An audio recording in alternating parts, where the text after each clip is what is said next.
आज इस छोटे से टॉपिक के बारे में हम बात करेंगे। तो ये जो टॉपिक है, ये टॉपिक आप ये समझ लीजिए कि ना केवल यूपी ट्रिपल एस सी की असिस्टेंट अकाउंटेंट या ऑडिटर परीक्षा के लिए इम्पोर्टेंट है, बल्कि दूसरी भी जो असिस्टेंट अकाउंटेंट की वैकेंसीज़ आती हैं उसमें भी आपको इसका अच्छा खासा पोर्शन देखने को मिल जाता है। यूपी ट्रिपल एस सी की ऑडिटर और असिस्टेंट अकाउंटेंट भर्ती में आप जब अपना सिलेबस देखेंगे तो उसमें जो है ये टॉपिक आपको बिल्कुल स्पष्ट रूप से लिखा हुआ मिलता है। समायोजन प्रविष्टियों सहित अंतिम खाते तैयार करना, इस नाम से ये आपको टॉपिक मिलता है। इस टॉपिक के अंदर कॉन्सेप्ट है क्या, किस तरह के प्रश्न आएंगे, थोड़ी सी बात बस उसके बारे में बताएंगे। उसके बाद में सीधा हम डायरेक्ट आपको टॉपिक पर आ जाएंगे। इसमें देखिए उस तरह के प्रश्न आएंगे कि जब आप फाइनल अकाउंट बना रहे होंगे तो फाइनल अकाउंट में आपके सामने बनाते समय trading account, profit and loss account या बैलेंस शीट आएगी।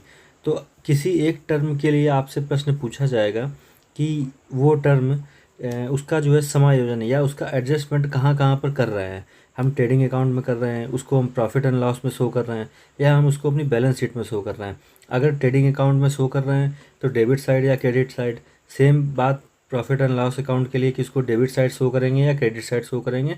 और इसी तरह से बैलेंस शीट में एसेट साइड में या फिर लायबिलिटी साइड में, जिस भी साइड में हम शो करेंगे ये हमको बताना होगा।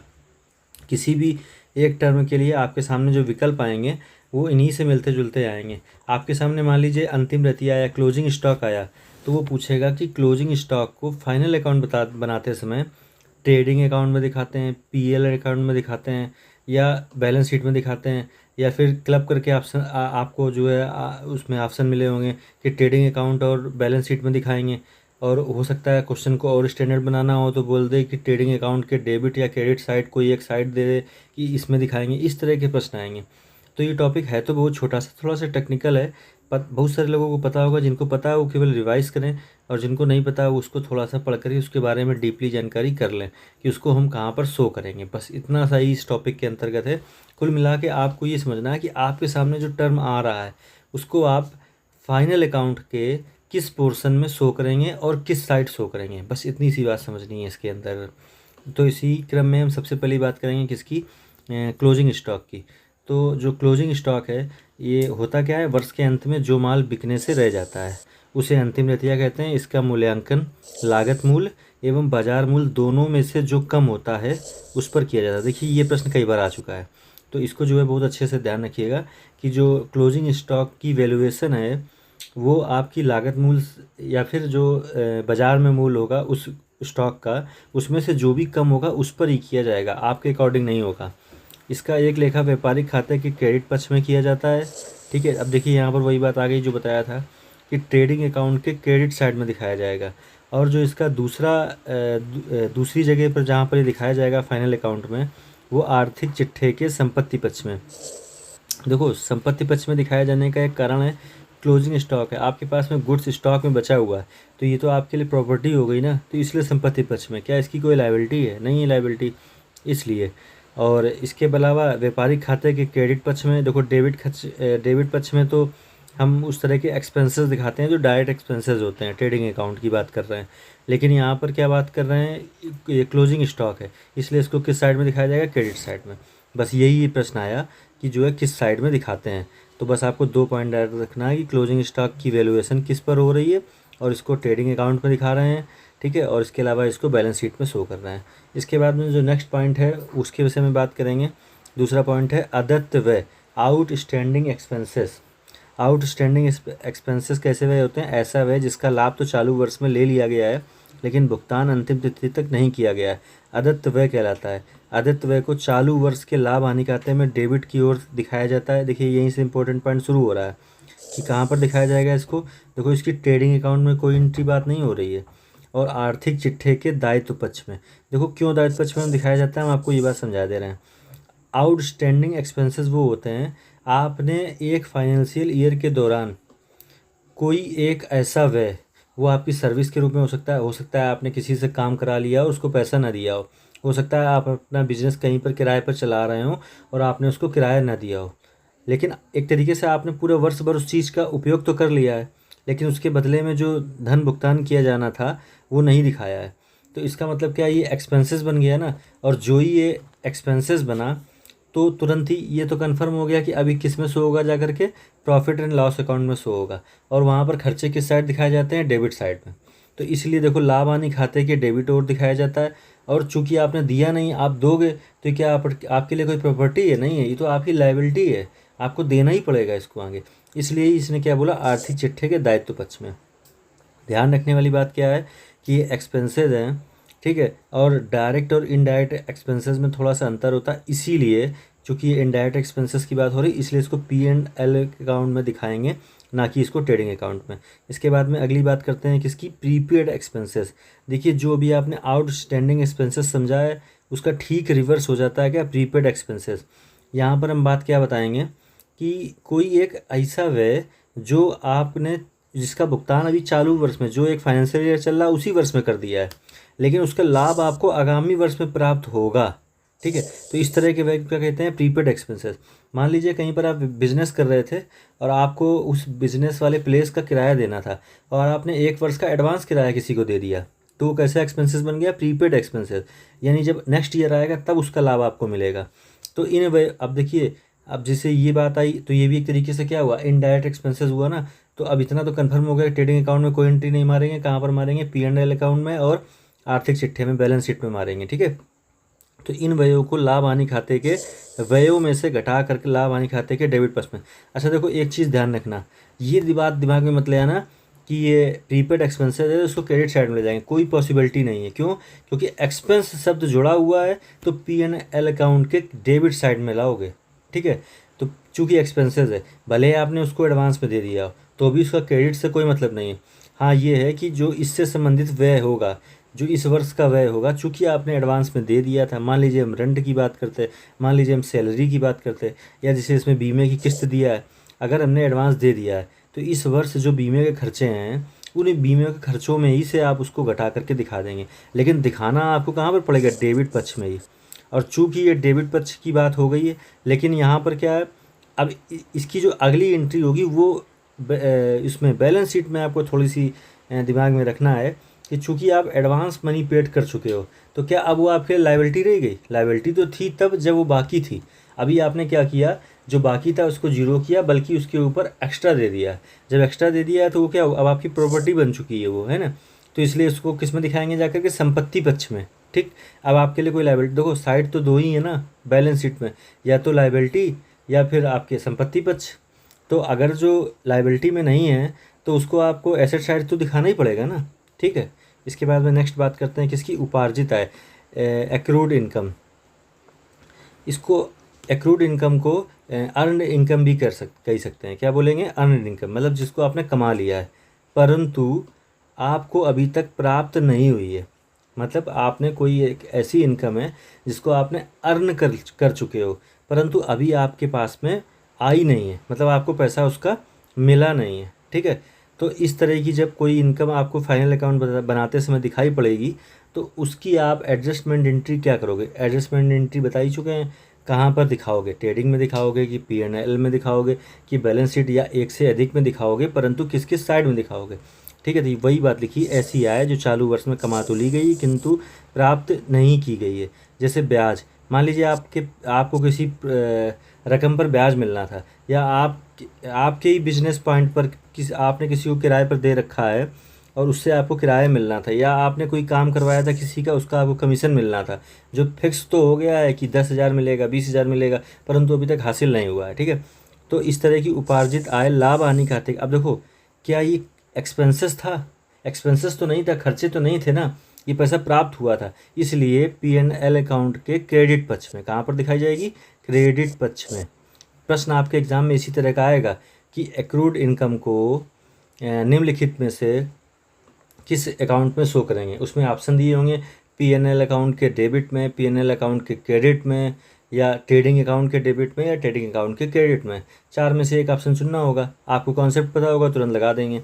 इसके अलावा जो उसकी अगली एंट्री होगी वो किस में होगी, आर्थिक चिट्ठे में, ठीक है। चूँकि आपकी ये इनकम है, तो क्या ये आपके लिए कोई लायबिलिटी है? नहीं है। जब लायबिलिटी नहीं तो बचा ही क्या, संपत्ति पक्ष, सीधा सा आंसर। अनुपार्जित आय, अनएक्रूड इनकम। अब समझो अनएक्रूड इनकम क्या मतलब होता है, इसको अनएक्रूड को आप समझ लेना अनअर्न्ड इनकम, मतलब जो आपने कमाई नहीं है परंतु किसी न किसी कारण से प्राप्त हो गई है। बस वही लिखा है। से आय से ऐसी आय से जो हिसाबी वर्ष में, मतलब वही वित्तीय वर्ष फाइनेंशियल ईयर की बात कर रहा है, हिसाबी वर्ष से प्राप्त तो हो गई किंतु कमाई नहीं गई है। जैसे पेशगी प्राप्त किराया, मतलब आपको किसी ने एडवांस में किराया दे दिया, जो भी आपने किसी को दिया था एडवांस में, अभी कोई आपको एडवांस में दे दे, तो जो ही आपको दे देगा तो इतना तो कन्फर्म है कि ये एक प्रकार का खर्चा नहीं है। अब अगर जो खर्चा नहीं है, अगर जो ये एक खर्चा नहीं है, तो इसका मतलब ये क्या है कि लाभ हानि खाते के तुरंत ही किस में चला जाएगा, क्रेडिट पक्ष में। किस साइड में चला जाएगा, क्रेडिट पक्ष में। और संबंधित आय में से लाभ हानि खाते के क्रेडिट पक्ष में। अब देखो खर्चा नहीं था, ये तो कन्फर्म हो गया कि लाभ हानि खाते के क्रेडिट पक्ष में जाएगा। अब इस आय से मान लो किराए की आय थी, तो उस वहाँ पर जो लाभ हानि खाते में क्रेडिट साइड में एंट्री हो रही होगी किसकी, किराए की, उसमें से इस इनकम को आप घटा करके दिखा देंगे तो तुरंत ही आपका वो बैलेंस बन जाएगा। ठीक है, क्या करेंगे, उससे जिससे भी संबंधित होगी। मान लो यहाँ पर किराए की बात की गई है, अभी मान लो यहाँ पर कमीशन की बात की गई तो एडवांस में कोई कमीशन दे देता, तो जो क्रेडिट साइड में कमीशन आया था, टोटल कमीशन इस वर्ष का, उस कमीशन में से इस वाले कमीशन को घटा करके फाइनल एंट्री वहाँ पर, फाइनल रकम वहाँ पर दिखा देते। ठीक है, चूँकि आपने कमाई नहीं थी परंतु आपने उसको अपने पास ले लिया है, तो इसका मतलब क्या हुआ, अब ये आपके लिए प्रॉपर्टी नहीं रहेगी, क्या लायबिलिटी रहेगी, कि इसके एवज में आपको कुछ ना कुछ काम करना पड़ेगा। ठीक है, जो उसके बदले में आपने जिसके लिए इनकम आई है वो आपको क्रियाकलाप आगे करना पड़ेगा, इसलिए इसको आर्थिक चिट्ठे के दायित्व पक्ष की ओर दिखाते हैं। इसके बाद में अगली बात करते हैं किसकी, ह्रास की, डेप्रिसिएशन की। देखो डेप्रिसिएशन के विषय में बताने की जरूरत नहीं। व्यापार में स्थायी संपत्तियों के निरंतर प्रयोग से संपत्ति के मूल्यों में जो कमी आती है उसे ह्रास कहते हैं। ह्रास की राशि एक निश्चित दर से ये डेप्रिसिएशन तो आपके चैप्टर सिलेबस में ही है, तो ना केवल इतनी जानकारी जितनी यहाँ शॉर्ट में दी हुई है, इसके अलावा भी डेप्रिसिएशन के विषय में आपको बहुत सारी जानकारी रखनी पड़ेगी। उसी का एक बेस बस आप यहाँ से लेते जाओ कि डेप्रिसिएशन एक तरह का एक्सपेंसेस है। जो ही बात हमने करी एक्सपेंसेस की, तो तुरंत ही आपके दिमाग में आना चाहिए कि P&L अकाउंट के डेबिट पक्ष में इसको दिखाया जाएगा। और जब एक्सपेंसेस की बात हो गई, अब आर्थिक चिट्ठे की बात है, चूँकि डेप्रिसिएशन किस पे लगता है, आपकी स्थायी संपत्तियों पर लग रहा है, जो आपके पास में ऑलरेडी संपत्तियां हैं, आपकी मशीन है, आपकी बिल्डिंग है, किसी भी चीज़ पर डेप्रिसिएशन लग रहा है। तो जिस भी मद के विषय में डेप्रिसिएशन की बात की गई, आपकी बिल्डिंग के लिए बात की गई, आपकी मशीनरी के लिए बात की गई है, तो जो उसकी वैल्यू होगी, मान लीजिए आपकी मशीनरी के लिए बात की गई है और मशीन 1 लाख की थी और उस पर डेप्रिसिएशन 10,000 था, तो जो डेप्रिसिएशन की वैल्यू है उस मशीन की वैल्यू में से घटा करके शो कर दी जाएगी, कहाँ पर, आर्थिक चिट्ठे में। ठीक है, कहाँ पर, चूँकि संपत्ति की बात हो रही तो साइड कौन सी रही होगी, संपत्ति पक्ष, बिल्कुल सरल सा। इसके बाद में अगली बात करते हैं किसकी, पूंजी पर ब्याज, इंटरेस्ट ऑन कैपिटल। ये देखिए इसका कॉन्सेप्ट भी छोटा सा है, इसको बिल्कुल ध्यान से समझते हैं कि व्यापार का स्वामी व्यापार में जो पूंजी लगाता है वह व्यापार के लिए एक प्रकार का ऋण होता है। मान लीजिए आप एक बिजनेसमैन है, आपने 10 लाख रुपए का किसी व्यापार में इन्वेस्टमेंट किया है। ठीक, तो इस जोखिम के बदले, मान लो आपने 10 लाख रुपए अपने बिजनेस में लगा दिए ना, अभी तो आपके अकाउंट में नहीं है, आपने उस 10,000 के बदले में मशीन खरीदी, आपने उस 10,000 के बदले में बिल्डिंग रेंट पे लिया, बिल्डिंग खुद की खरीदी, कुछ भी किया, आपने उसका इन्वेस्टमेंट कर दिया, आपने अपने व्यापार के लिए स्टॉक मेंटेन किया, तो वो पैसा आपके पास से चला गया ना, तो एक तरीके से रिस्क हो गया। हो सकता है वो पैसा ना मिले वापस, हो सकता है आपका व्यापार एकदम से ठंडा हो जाए, ना चल पाए, या फिर हो सकता है आग लग जाए तो पूरे व्यापार में नुकसान हो जाए। तो ये इसके बदले में कुछ ना कुछ रिस्क हो गया ना, तो ये जो आपके पास में रिस्क आया, इस रिस्क के बदले में आप चाहते हो कि जो हमने वर्ष के अंत में जब व्यापार में लाभ कमाया है, तो जो हमारा रिस्क था इसके बदले में जो हमने पूंजी लगाई थी, इस पूंजी के बदले में हमको कुछ ब्याज चाहिए। ठीक है, तो इस जोखिम के बदले वह कुछ लाभ चाहता है, जिसे पूंजी पर ब्याज कहते हैं। बस इसे लाभ, अब चूँकि ये एक तरीके से आपने क्या बना लिया, अपनी कैपिटल के में से कोई ना कोई खर्चे बता दिए। जो ही हमने खर्चे की बात करी तो तुरंत ही कहाँ पर आ जाएंगे, प्रॉफिट एंड लॉस अकाउंट में आ जाएंगे, और किस साइड में, डेबिट साइड में आ जाएंगे। और ये जो है चिट्ठे में कहाँ पर दिखाया जाएगा, दायित्व पक्ष में पूंजी में जोड़ करके। ठीक है, चिट्ठे के दायित्व पक्ष में जो कैपिटल होगी उसमें इस राशि को आपको ऐड कर करके दिखाना पड़ेगा।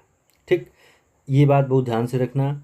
इंटरेस्ट ऑन कैपिटल एग्ज़ाम में कई बार पूछा जा चुका है कुछ नहीं, थोड़ा सरल सा है।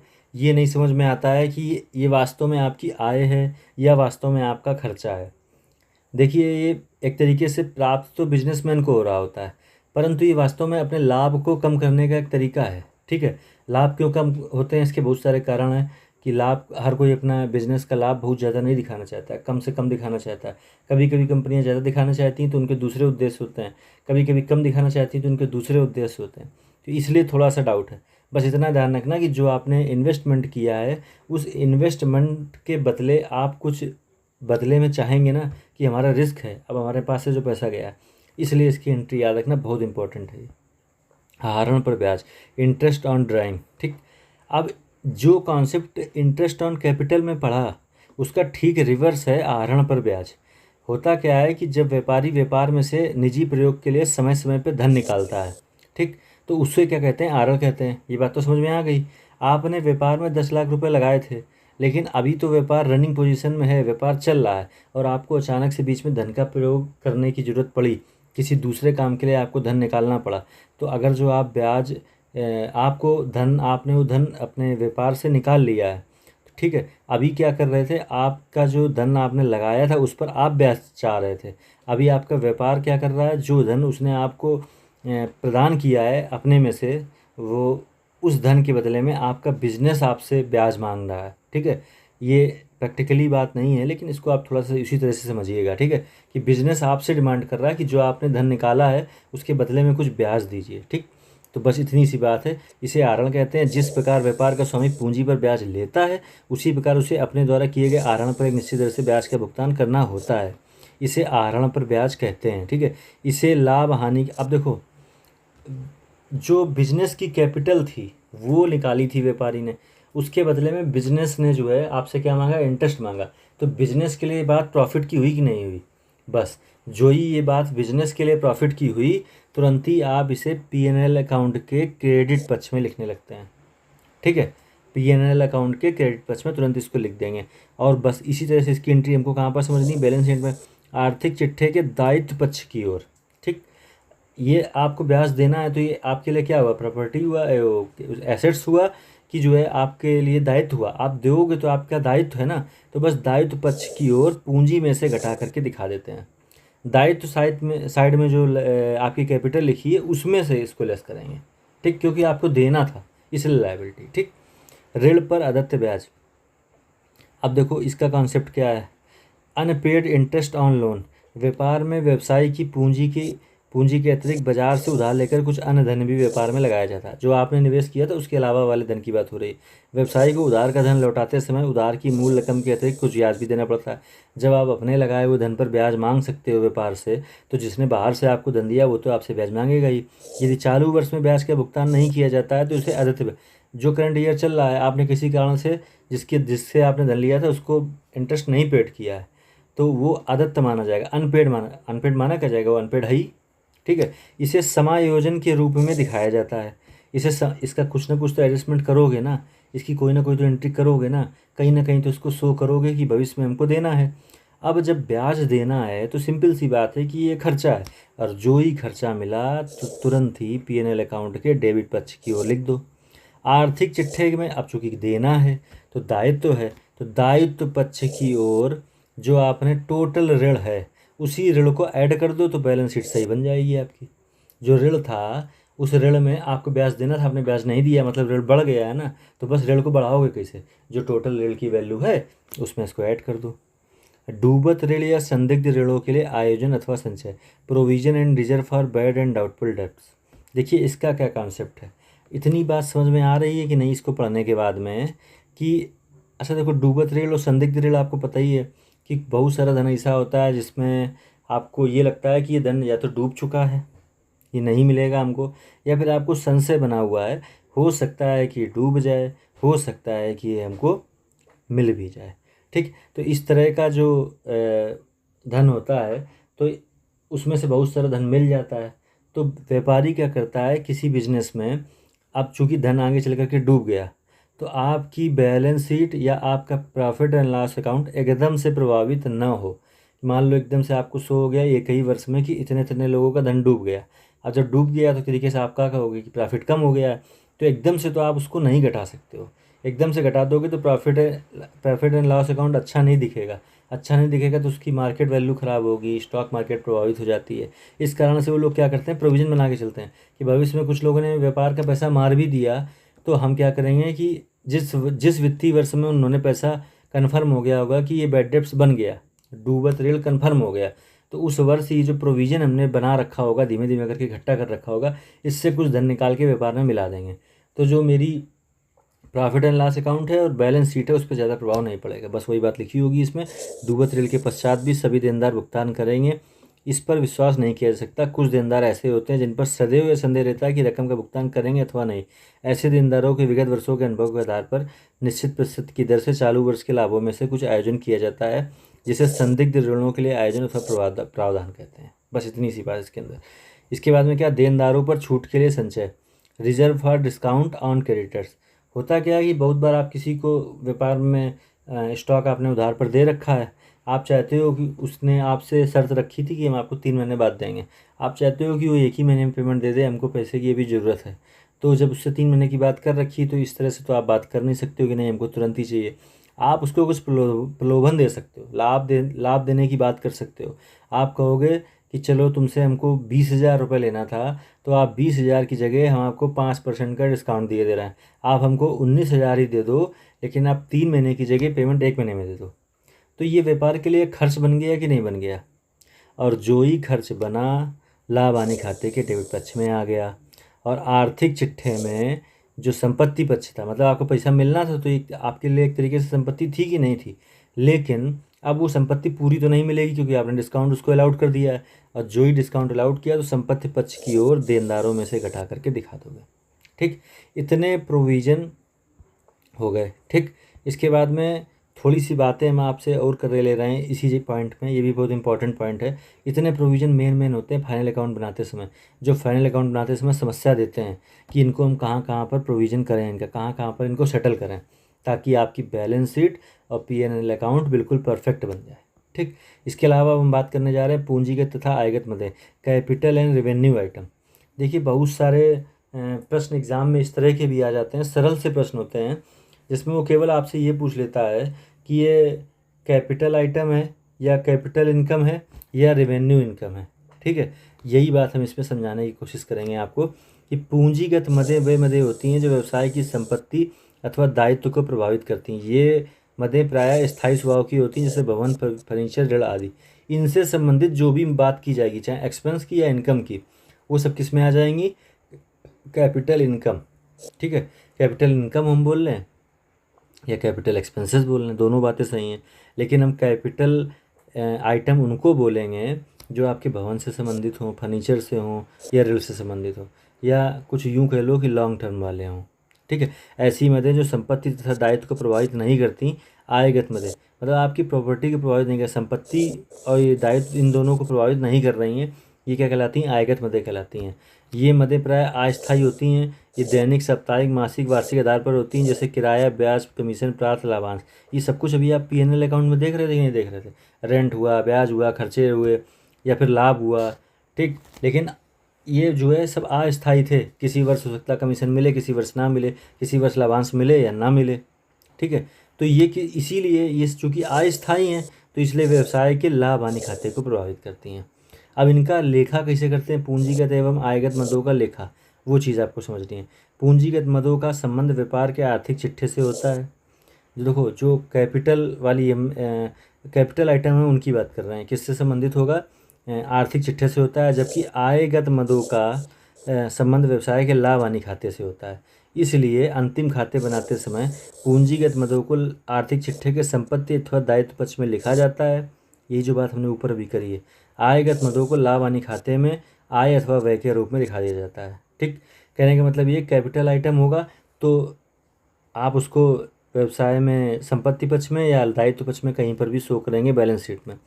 और अगर जो वो कैपिटल आइटम ना हुआ, रेवेन्यू आइटम हुआ, ठीक है, तो उसको आप कहाँ पर शो करेंगे? प्रॉफिट एंड लॉस अकाउंट में शो करेंगे।